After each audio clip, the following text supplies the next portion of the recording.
The night was still. The millionaire, Daniel Graves, stepped out of his sleek black car and paused at the iron gates of his mansion. He hadn't told anyone he was coming home tonight. Not his staff. Not even his twin daughters. He wanted to surprise them. The gravel crunched under his polished shoes as he walked up the driveway. His heart beat a little faster. He had been away on business trips for weeks, drowning in contracts and endless meetings. All he wanted now was to see his girls. But as he neared the front door, he heard something. Not laughter. Not the sound of cartoons or piano keys. It was singing.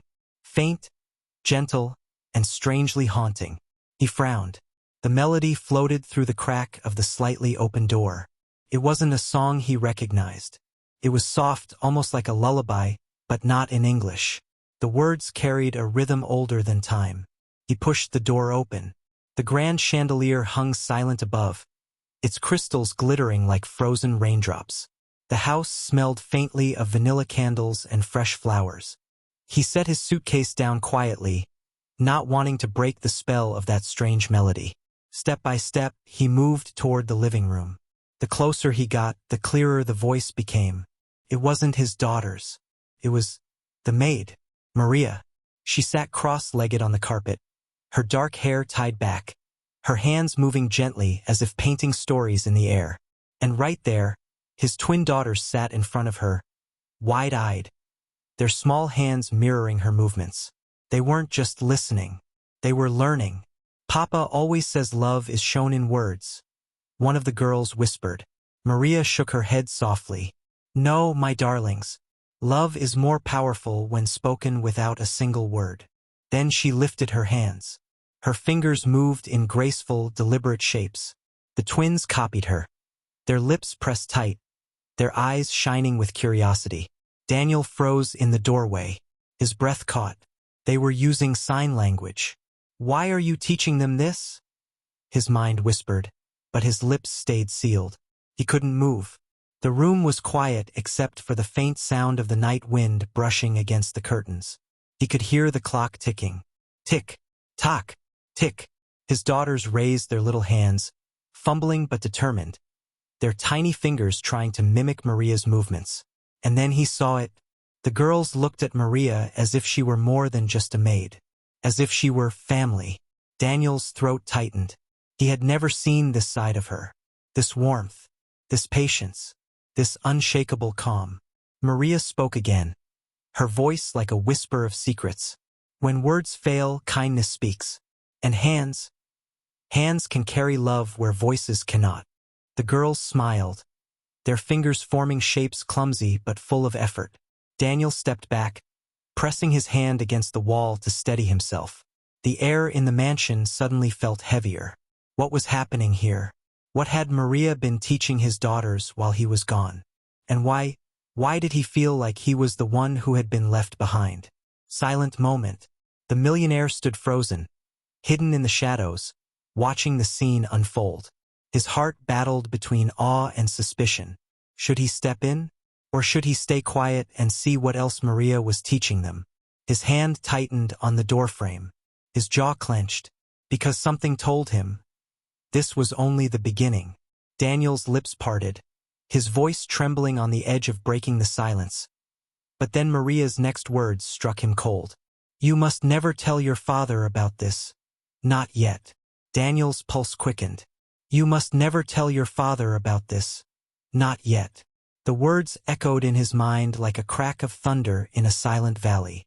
His hand tightened on the doorframe until his knuckles turned white. Why would Maria say that? What was she hiding from him? He leaned back into the shadows, forcing himself to stay quiet, his breath shallow, his ears straining. The twins glanced at each other nervously. One of them whispered, "But why not, Miss Maria? Papa loves us. He'll be happy, right?" Maria's eyes softened, her voice trembling slightly. "Not everyone understands things right away, my loves. Sometimes people fear what they don't know." Her hands began to move again, fluid and graceful. The girls followed carefully, their tiny fingers shaky but determined. The room filled with silence, broken only by the soft rustle of their movements and the ticking clock on the wall. Daniel's chest ached. He had never seen his daughters so focused, so eager to learn. But a storm of questions clawed inside him. Why this secrecy? What was Maria really teaching them? He shifted his weight, and the wooden floor creaked beneath his shoe. Creak. Maria froze. Her eyes darted toward the doorway. The girls spun around, their little curls bouncing. "Papa!" they squealed. Daniel had no choice. He stepped forward, forcing a smile, though his mind burned with suspicion. "My angels," he said, his voice low, almost breaking. He scooped them into his arms, burying his face in their hair. Their giggles filled the room, sweet and innocent. But Maria stood still, her eyes lowered. A flicker of worry passed across her face. Daniel looked at her, his smile fading. "Maria, what were you teaching them?" For a moment, silence. The room seemed to hold its breath. Finally, Maria spoke, her voice calm but firm. "I was teaching them how to speak, without words." Daniel frowned. "Why?" The twins tugged at his sleeve. "Papa, it's fun. Look." They lifted their little hands, clumsy but proud, shaping signs Daniel didn't understand. Their laughter lit the air, but his chest felt heavy. Maria stepped closer, her gaze steady now. Because sometimes, words are not enough. Her words lingered, strange, unsettling. Daniel's eyes narrowed. He wanted to demand more, to know why she had told his daughters not to speak of it. But then he caught the way the twins looked at her, trusting, safe, like she was more than just their maid. His throat tightened. That bond, when had it formed? And why did it feel like a piece of him had been replaced in his own daughters' hearts? The silence in the room thickened, pressing down on him. The chandelier above cast long shadows that swayed like ghosts on the wall. He swallowed hard. "Maria," he said slowly, his voice almost trembling. "What exactly are you hiding from me?" Her lips parted. But before she could answer, one of the twins clapped her hands and cried, "Show him, Miss Maria! Show him the story." Daniel turned sharply to his daughters. "The story." Maria's face paled. She glanced at the twins, then at him. And then, she whispered words that made Daniel's entire body go cold. "Perhaps it's time you know the truth, sir. The truth your daughters already deserve to hear." The twins gasped in excitement. Daniel's heart raced with fear, and Maria's eyes glistened with something unspoken, something that could change everything. Daniel's heart hammered in his chest. Maria stood before him, her hands trembling slightly. The twins, unaware of the tension thickening the air, bounced with excitement. "Papa! Sit, sit. She's going to show you." One of them squealed, tugging at his hand. Daniel lowered himself slowly onto the velvet sofa, never taking his eyes off Maria. The air smelled faintly of jasmine from the open window, but to him, it felt heavy, almost suffocating. Maria knelt on the carpet again. Her fingers began to move in a rhythm Daniel didn't understand. Graceful, powerful. Every flick of her wrist, every curl of her fingers seemed to tell a story. The twins copied her eagerly, though their signs were imperfect, their little faces glowing with joy. Daniel's breath caught. It wasn't random. It wasn't just play. It was language, a whole world he didn't know existed. What does that mean?" he asked, his voice low, unsteady. Maria looked at him, her dark eyes glistening. "It means, I love you, always, even when words fail." His throat tightened. He glanced at his daughters, their tiny fingers still forming the signs, their eyes sparkling with innocence. A pang of guilt stabbed through him. Had he been so consumed with work, money, deals, that he had missed something so vital? "Why teach them this?" he whispered. Maria hesitated. For the first time, her strong, calm exterior cracked. A tear slid down her cheek. "Because one day, they might need it." Daniel's stomach nodded. Need it? What was she implying? The twins clapped and giggled. "Papa, say it back. With your hands." He lifted his hands awkwardly, fumbling, his fingers stiff and uncertain. They laughed even harder, falling into Maria's arms. And Daniel froze again. The way they clung to her. The way they trusted her. The way they loved her. More than just a maid. "Maria," Daniel said firmly, his jaw tightening. "Tell me the truth. What are you hiding?" The clock on the wall ticked louder, filling the silence. Maria's hands dropped to her lap. She looked at him, pain etched deep into her face. Her voice was barely above a whisper. "Because your daughters are not as you think." Daniel's blood ran cold. "What do you mean?" Her lips trembled.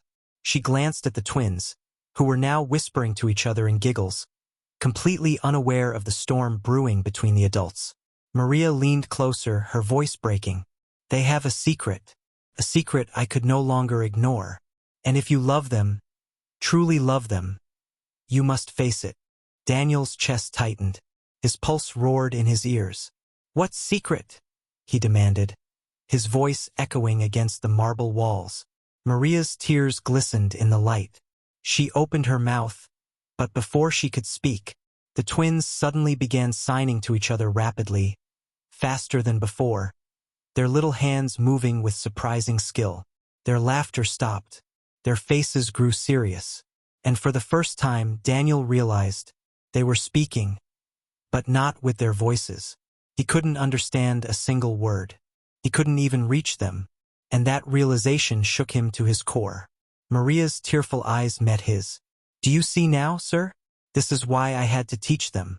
Because the truth is, they've been trying to tell you something for a very long time." Daniel's chest rose and fell rapidly. His hands trembled on his knees as he stared at his daughters. Their small fingers moved like dancers in the air, weaving meanings he couldn't grasp. Their lips stayed shut. No sound. No words.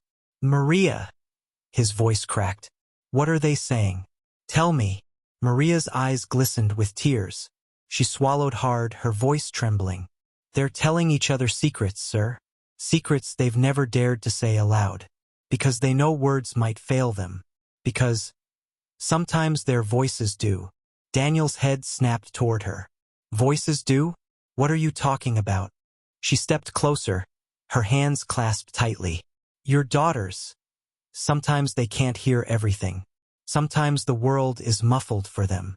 I noticed it months ago. The way they missed words. The way they leaned too close.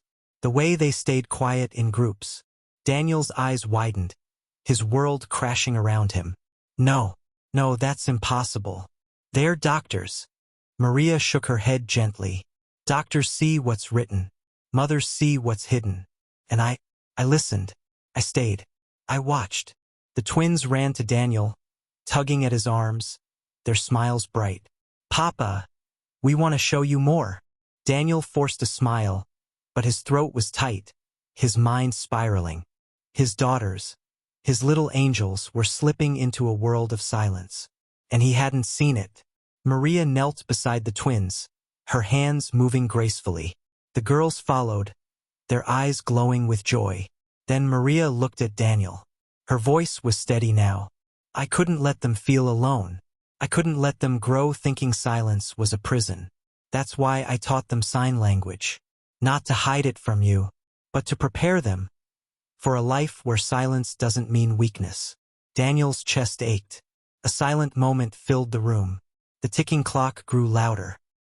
His daughters laughed softly, unaware of his tears forming. He looked at Maria, for the first time not as a maid, but as a savior. Still, his voice trembled. Why didn't you tell me sooner?" Maria's answer pierced him like a blade. "Because I was afraid, sir. Afraid you were too busy building empires to see the cracks in your own home." Daniel's breath caught. Her words cut deeper than any wound. And for the first time in years, the millionaire realized money could not buy him back the moments he had already missed. The house was silent. Too silent. Daniel sat frozen, his hands buried in his face. His daughters played at Maria's side, their laughter soft, their fingers speaking words he couldn't understand. For the first time in his life, he felt powerless. The man who could buy companies with a signature couldn't even speak his daughter's language. His heart trembled. Had he failed them? Maria stood quietly, her face gentle yet firm. She didn't scold. She didn't plead. She only waited because she knew the choice was his. Daniel lifted his head slowly. His eyes, red with unshed tears, locked onto his girls. "My angels," he whispered. His voice cracked. The twins looked at him curiously. They signed something, giggling, waiting for his response. He couldn't understand. And that broke him. Tears spilled down his cheeks. He stood, walked over to Maria, and whispered, "Teach me, please, teach me too." Maria's lips parted in surprise. She searched his eyes for truth. But what she saw there was not the cold steel of a businessman. It was the desperate plea of a father. And she nodded. "Yes, sir. But it won't be easy. Takes patience, time, humility." Daniel dropped to his knees beside his daughters. "I don't care," he said firmly. "For them, I'll learn. I'll give every second of my life if I have to." The twins clapped, their laughter filling the room like bells. They threw their arms around him, their warmth melting the walls he had built around his heart. For the first time, Daniel Graves, the millionaire who thought he had everything, realized he had been missing the most priceless treasure of all. Not wealth, not power, but connection. He lifted his trembling hands and tried again, slowly shaping the sign Maria had shown. "I love you." The twins' eyes lit up. Their laughter turned to tears of joy. They understood. And in that silent moment, Daniel finally spoke the loudest words of his life, without saying a single word. What would you have done if you were in Daniel's place? Would you have noticed the silence before someone else did? And how far would you go to truly hear the people you love?